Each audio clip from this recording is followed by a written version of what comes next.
हिंदू धर्म में नवरात्रि के पर्व का विशेष महत्व होता है, जिसमें देवी दुर्गा की उपासना की जाती है। चैत्र, आषाढ़, अश्विन, पौष और माघ माह के नवरात्रि, इन 5 नवरात्रि में चैत्र और अश्विन, जिसे शारदीय नवरात्रि के नाम से भी जाना जाता है, वही मुख्य होते हैं। बाकी गुप्त नवरात्रियां होती हैं। शारदीय नवरात्रि हर साल अश्विन माह के शुक्ल पक्ष की प्रतिपदा तिथि से लेकर नवमी तिथि तक मनाई जाती है। आज नवरात्रि के 7वें दिन कौन सी माता की पूजा की जानी चाहिए, कौन सी चीजों का भोग मां को लगाना चाहिए, कैसे मां को प्रसन्न किया जा सकता है, आज ऐसे कई सवालों के जवाब हम आपको बताएंगे अपने आज के इस खास प्रोग्राम में। आज हमारे साथ मौजूद हैं आचार्य मनोज शुक्ला जी। आचार्य जी, सबसे पहले तो आपका बहुत बहुत स्वागत है हमारे इस खास कार्यक्रम में। सभी दर्शकों को नमस्कार। आचार्य जी, आज नवरात्रि का 7वां दिन है। आज कौन सी माता की पूजा करने का विधान है, कैसे भक्त माँ की पूजा करके माँ को प्रसन्न कर सकते हैं? देखिए, आज नवरात्रि का 7वां दिन है और इस दिन माँ कालरात्रि की पूजा का विधान है। माँ कालरात्रि जो नौ दुर्गा का 7वां स्वरूप माना जाता है जी। इनका स्वर अत्यंत विकराल है। काले रंग की, खुले बालों वाली, 4 भुजाओं वाली और गर्दन पर सवार, गर्दभ माने गधे पर सवार होकर के जो है आती हैं। इनके एक हाथ में तलवार और दूसरे हाथ में वज्र होता है, जबकि अन्य 2 हाथ अभय और वर मुद्रा में होते हैं। माँ कालरात्रि बुरी शक्तियों, भूत प्रेत, नकारात्मकता और अज्ञान का नाश करती हैं। इस दिन साधक को मन सहस्त्रार चक्र अर्थात मस्तिष्क के शीर्ष में स्थित होता है, जिससे उसे दिव्य शक्तियों की अनुभूति होती है। माना जाता है कि माँ कालरात्रि की पूजा से साधक को अकाल मृत्यु का भय नहीं रहता है और भय, शोक और रोग से मुक्ति मिलती है। पूजा के काले रंग की वस्तुएं अर्पित करना चाहिए माता को, जो कि शुभ माना गया है, और रात के समय उनका विशेष ध्यान व स्तुति की जाती है। ये है माता की कुछ बातें। जी आचार्य जी, अगर बात करें माँ कालरात्रि की कथा के बारे में, तो क्या कथा है माता की? पुराणों के अनुसार एक बार जो है शंभु, शुंभ और निशुंभ 2 नामक राक्षस थे, जो बहुत शक्तिशाली। असुरों ने तीनों लोगों को जो है आतंक मचाकर परेशान कर दिया। उन्होंने इंद्रलोक, पृथ्वी और पाताल के सभी पर अपना अधिकार स्थापित कर लिया और देवताओं को पराजित कर स्वर्ग से बाहर कर दिया। घोर संकट में पड़े देवता भगवान शिव और विष्णु के पास गए, जिन्होंने उन्हें माँ आदि शक्ति की आराधना करने को कहा। देवताओं की प्रार्थना पर माँ दुर्गा प्रकट हुई और उन्होंने शुंभ निशुंभ से युद्ध करना प्रारंभ किया। शुंभ निशुंभ की जो सेना थी, उसमें अत्यंत शक्तिशाली असुर था रक्तबीज। रक्तबीज के बारे में यह वरदान था उनको कि जब भी उसका रक्त भूमि पर गिरे तो उसी से एक नया रक्तबीज और उत्पन्न हो जाता था। इस तरीके से बहुत से रक्तबीज पैदा हो गए। जब देवियां उससे युद्ध करने लगी तो उसका रक्त भूमि पर गिरा तो हर एक बूंद में एक नया रक्तबीज उत्पन्न हो जाता था। पूरी धरती पर रक्तबीजों की सेना फैल गई। तब माँ दुर्गा ने अपने अति भयंकर रूप और विकराल रूप को बदला और माँ कालरात्रि को प्रकट किया। माँ कालरात्रि ने युद्ध भूमि में प्रवेश कर लिया। उन्होंने इतनी भयंकर रूप धारण किया कि दानवों के दिल कांप उठे। जब उन्होंने रक्त बीज पर आक्रमण किया तो जैसे ही रक्त बीज का रक्त गिरने लगा, माँ कालरात्रि ने उसे अपनी जिह्वा से जीभ से चाट लिया, अर्थात उसे पान कर लिया, पी लिया, जिससे रक्त भूमि पर नहीं गिरा और कोई नया रक्त बीज उत्पन्न नहीं हो पाया। अंततः माँ ने रक्त बीज का वध कर दिया। इस तरीके से ये कहानी है, पौराणिक कथाएं हैं। जी, अगर बात करें आचार्य जी, माँ कालरात्रि का जो नाम है वो कैसे पड़ा, इसके पीछे की क्या कुछ कारण, क्या कुछ वजह है? माँ का नाम जो है वो कात्यायनी और उनके जन्म की पौराणिक कथा से जुड़ा है।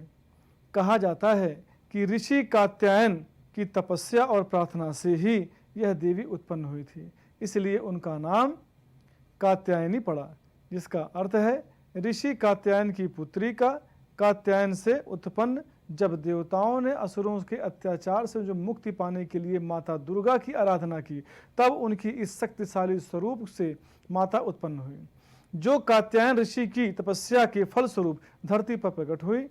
इस कारण माँ कात्यायनी को शक्ति और करुणा का समन्वय माना जाता है।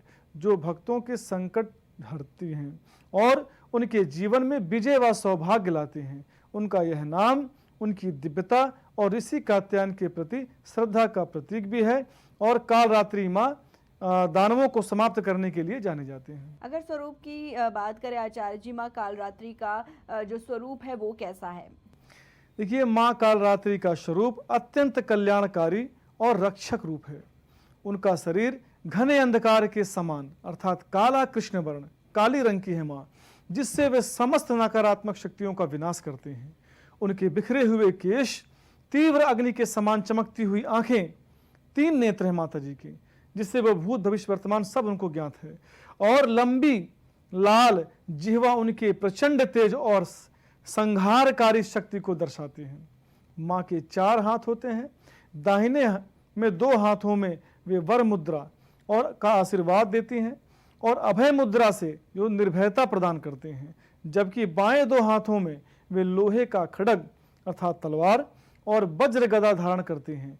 वे गधे अर्थात गर्दभ पर सवार होती हैं, जो उनकी निर्भीकता और विनम्रता का प्रतीक है। उनके शरीर से अग्नि की ज्वालाएं निकलती हैं और अधर्म और अज्ञान का दहन करते हैं। उनका यह स्वरूप देखने में भयावह जरूर है, लेकिन भक्तों के लिए यह रक्षा, निर्भयता और मुक्ति का प्रतीक है। कालिदास काली की ही पूजा करते थे, कालरात्रि की ही पूजा करते थे। महान मूर्ख थे, लेकिन माता की जो है प्रसन्न होने से वह बुद्धिमान और जो है विद्वान कहलाए। जी आचार्य जी, अगर बात करें माँ कालरात्रि को किन चीज़ों का भोग लगाना चाहिए, माता को क्या कुछ प्रिय है? देखिए, माँ कालरात्रि को भोग में साधारणतः खीर, चावल, गुड़ और काले रंग के फल अर्थात उसको काले रंग से रंग लीजिए, या जैसे जामुन आता है आपका, जो भी काले रंग के हैं वो फल भगवान को चढ़ाएं माता जी को, और मिश्री अर्पित करना चाहिए। शुभ माना जाता है ये सब। पूजा के काले तिल का दान और सेवन करना भी फलदायी माना जाता है, क्योंकि यह माँ कालरात्रि की शक्ति और संहारात्मक ऊर्जा का प्रतीक है। साथ ही माँ को गुड़ अर्पित करने से उनकी कृपा बढ़ती है और भक्तों के कष्ट कम होते हैं। भोग अर्पित करते समय मन में पूर्ण श्रद्धा और भक्ति भाव होना चाहिए, आवश्यक है, ताकि माँ की प्रसन्नता सुनिश्चित हो, क्योंकि जब तक आप सुनिश्चित तरीके से मन भाव अपने अंदर आत्म ध्यान नहीं करेंगे, तब तक जो है कुछ नहीं मिलने वाला। जी आचार्य जी, अगर बात करें माँ कालरात्रि की पूजा विधि के बारे में, तो वो हमारे दर्शकों को बताइए, कैसे जो भक्त है माँ कालरात्रि का उपवास करके माँ की पूजा कर सकते हैं? सबसे पहले स्वच्छ और पवित्र हो जाएं। स्थान पर जहाँ पूजा करनी है उसको शुद्ध कर लें और पूजा स्थान को तैयार करें और माँ कालरात्रि की फोटो रखें या मूर्ति स्थापित करें। फिर स्नान आदि स्वयं करें और शुद्ध हो जाएं। आचमन करें। पूजा के प्रारंभ में गायत्री मंत्र या ओम ऐं क्लीं, ओम ऐं ह्लीं क्लीं कालरात्रे नमः मंत्र से देवी का आवाहन करें।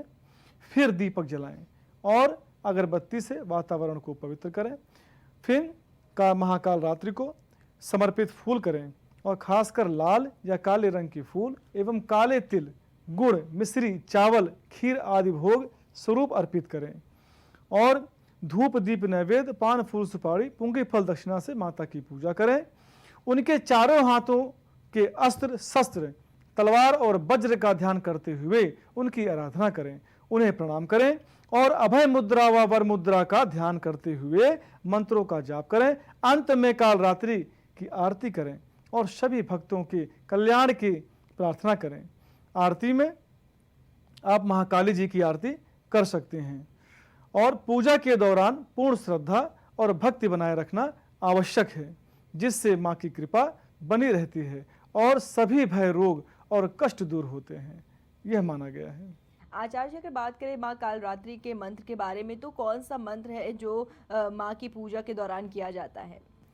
देखिए, माँ कालरात्रि का जो प्रमुख मंत्र है, जो प्रभावशाली से बोलते हैं, वो ओम ऐं ह्लीं क्लीं कालरात्रे नमः, ये महाकाली जी का मंत्र है। इस मंत्र का जाप नवरात्रि के 7वें दिन माँ कालरात्रि की पूजा के दौरान किया जाता है।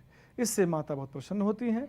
यह मंत्र माँ के क्रोध और संहारात्मक स्वरूप की शक्ति को जगाता है और भक्त के जीवन में भय, अंधकार और नकारात्मकता का नाश करता है। इस मंत्र का नियमित उच्चारण करने से मानसिक शांति, सुरक्षा और सभी प्रकार के कष्टों से मुक्ति दिलाने में सहायक है। इसके अलावा माँ कालरात्रि की स्तुति और आरती के मंत्र जो है वो बड़े व्यापक रूप से प्रयोग किए जाते हैं। जी, अगर बात करें आचार्य जी, माँ कालरात्रि को कौन सा रंग जो है वो प्रिय है? देखिए, माँ कालरात्रि को काला रंग सबसे प्रिय माना जाता है और उनका स्वरूप स्वयं काला है। माता स्वयं काली हैं और अंधकार में होता है, अर्थात वो अंधकार में ही आपको मिलती हैं। इसीलिए पूजा और भोग में काले रंग के फूल, वस्त्र, तिल और अन्य सामग्री का प्रयोग शुभ माना जाता है।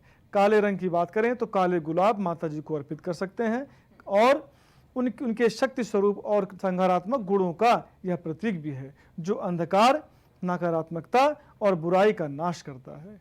इसीलिए नवरात्रि के 7वें दिन माँ कालरात्रि की आराधना करते समय काले रंग को विशेष महत्व दिया जाता है। जी, बात किया आचार्य जी कि माँ कालरात्रि को कौन सा फूल पसंद है, कब जो कौन से फूल समर्पित किए जाते हैं माँ की पूजा में? देखिए, माँ कालरात्रि को लाल गुलाब और फूल सबसे अधिक प्रिय माने जाते हैं, अर्थात काला गुलाब भी चढ़ा सकते हैं। माता को काला रंग अत्यंत प्रिय है तो काला गुलाब भी चढ़ा सकते हैं। इसके अलावा लाल और काले रंग के फूल सबसे, जैसे गुलाब, चंपा और करम फूल भी उनकी पूजा में अर्पित किए जाते हैं। ये रंग और फूल उनके शक्ति, तेज और संहारात्मक स्वरूप का प्रतीक है। माँ कालरात्रि की पूजा में इन फूलों का विशेष महत्व होता है क्योंकि ये उनकी उग्र और रौद्र ऊर्जा को सम्मानित करते हैं और भक्ति को स्वीकार करते हैं। बात करें आचार्य जी, माँ कालरात्रि की पूजा से भक्तों को क्या लाभ मिलता है? क्योंकि जब जो भक्त हैं उपवास रखते हैं माँ कालरात्रि के लिए और जब उनकी पूजा करते हैं, इसके चलते कौन से लाभ जो हैं वो भक्तों को मिलते हैं? देखिए, माँ कालरात्रि की पूजा से अनेक अद्भुत और चमत्कारी लाभ प्राप्त होते हैं। विशेष रूप से भय, बाधा और नकारात्मक शक्तियों का नाश होता है। यह पूजा अत्यंत प्रभावशाली मानी जाती है। माँ कालरात्रि का स्वरूप रौद्र और संहारकारी है, लेकिन अपने भक्तों के लिए वे रक्षा, साहस और निर्भयता का प्रतीक हैं। उनकी पूजा से व्यक्ति को भूत, प्रेत, बाधा, काले जादू, दुर्घटनाओं, अकाल मृत्यु और अज्ञात भय से मुक्ति मिलती है। कहा जाता है महाकाली की पूजा तब की जाती है जब व्यक्ति के ऊपर तंत्र मंत्र का प्रयोग करना हो या वशीकरण करना हो, लेकिन यदि गलत प्रयोग कोई व्यक्ति करता है तो माँ काली उससे रुष्ट हो जाती हैं और उसकी साधक की शक्ति जो है व्यर्थ हो जाती है। साधक की एकाग्रता और मानसिक शक्ति और आत्मविश्वास को जो है बढ़ाता है। आध्यात्मिक दृष्टि से यह पूजा सहस्त्रार्थ चक्र को जागृत करने के लिए बहुत सहायक होती है, जिससे साधक को गहरे ध्यान और दिव्य की अनुभूति प्राप्त होती है। माँ कालरात्रि की कृपा से जीवन की कठिन राहें सरल हो जाती हैं और साधक का हर संकट से निर्भय होकर उभरता है।